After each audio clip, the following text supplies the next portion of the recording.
Everybody, Josh Sigurdson of World Alternative Media here, and we are joined by Charlie Shrem. I'm very happy to finally meet you and talk with you. Thank you for joining us.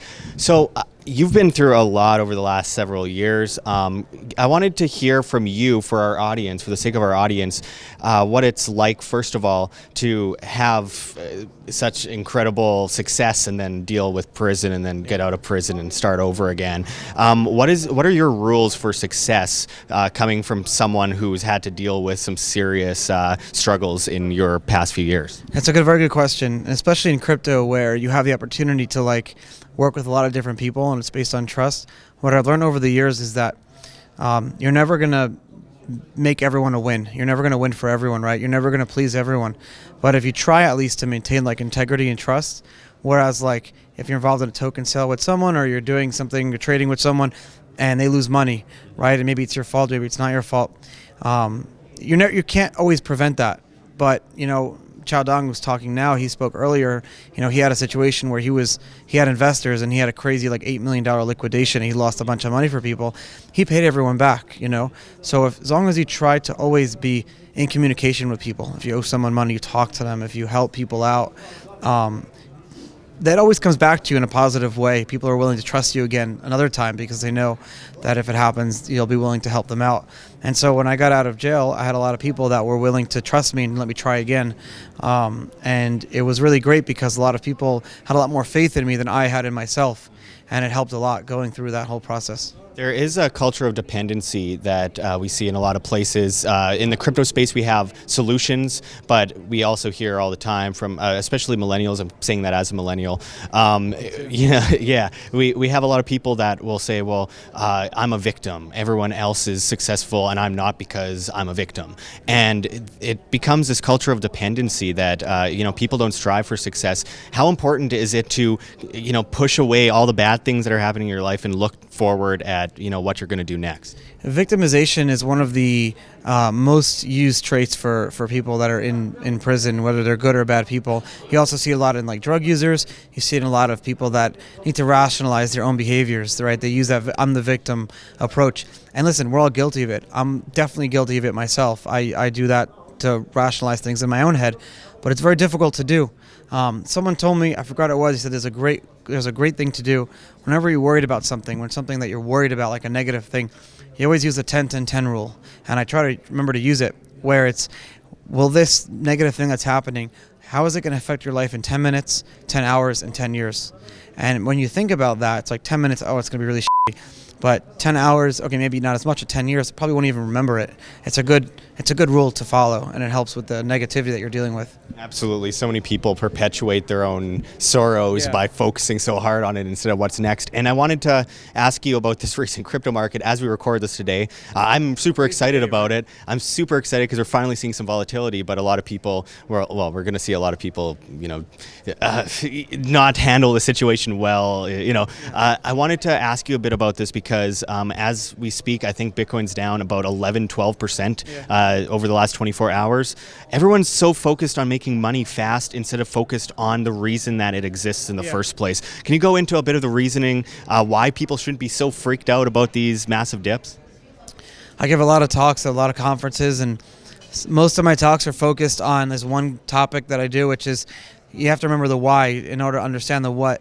And people forget why we're here in the first place. And sure, I'm a capitalist too. I want to make money, right? That's not a bad thing as long as you're doing the right way. But I think that this move today, I'm in a lot of different groups. A lot of people were anticipating it. They were waiting for it to happen. They knew that the price was going to go down, or up, but they were just waiting for something to happen. And so I'm not seeing a lot of the negativity as I usually do. A lot of people were anticipating this move, and they either hedged it, or they got out of the market, or they're mentally preparing themselves for long-term stuff. Because frankly, if you're in crypto and you need the money today, then maybe you shouldn't be in crypto in the first place, right? Yeah. Finally, I wanted to ask you why you think it's a simplistic question, but it has a lot. It entails a lot. Why do you think cryptocurrencies truly exist? Like when it comes to speculation, when it comes to replacing central banks, government, stuff like that. Why do you think that this market exists, and what does it benefit people going forward? Another great question. Crypto exists because all the people using it believe that it exists. It didn't start as something that was going to be this huge thing. It started as a science experiment. Satoshi wrote the white paper, wrote some code, 50 lines or so, and it was meant to be like more like a fun thing for people to try out a thought experiment, right? And the reason it exists today is for the reasons that we're all involved. Everyone is involved. Like we are all Satoshi, right? We're all involved in crypto for a specific reason or another. I'm personally in it because I like the concept of individual liberty is empowering, right? And like more transparent regulations and more transparent ideas and thoughts in general is like really good for people in the future. That's me personally. Other people are involved because they want to make money. Everyone's involved for different reasons. You don't know. Okay, so final question. What do you think Bitcoin needs to stay on top? What does Bitcoin need to be king going forward? I think if Bitcoin fails to be... So what makes gold valuable is that it's super old, right? You can deal with... I bought gold a few months ago at $1,300, and right now it's at $1,200, right? It's almost a 10%. Do I care? I didn't even look at the price of gold. The reason that happens is because gold has been around for so long. The question of will it exist down the road and be the king is pretty much like no one asks that question anymore. It's understood. It's a rational thought that we don't even question. If Bitcoin ever stops being the number one, a lot of people will always be questioning whatever else is number one, and you won't have that store of value idea because people won't trust it. And for any of these cryptocurrencies to succeed, the store of value needs to still exist. It needs to always be something that people are willing to hold on to and save.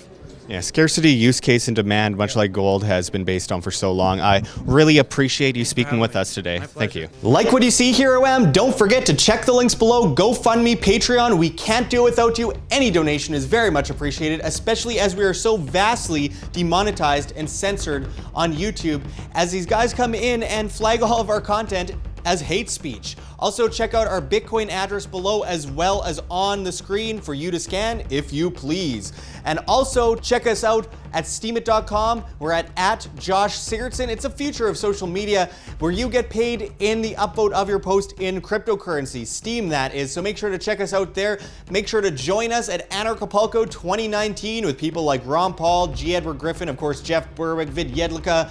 So many incredible speakers are going to be speaking. It's just a massively growing event. It is something you have to see to believe. So make sure to check it out below and save money on your tickets by using promo code WAM, that's WAM, and I hope to see you there. Also, check out our newsletter as we are getting demonetized and censored and all that. We don't know what comes next, so we have an email, worldalternativemedia@gmail.com. Send us an email with subject line YES, YES, and we will include you in the newsletter where we will continuously keep you updated. So until next time, thanks for watching, everyone. This is Josh Sigurdson signing out from World Alternative Media. Find the truth, be the change.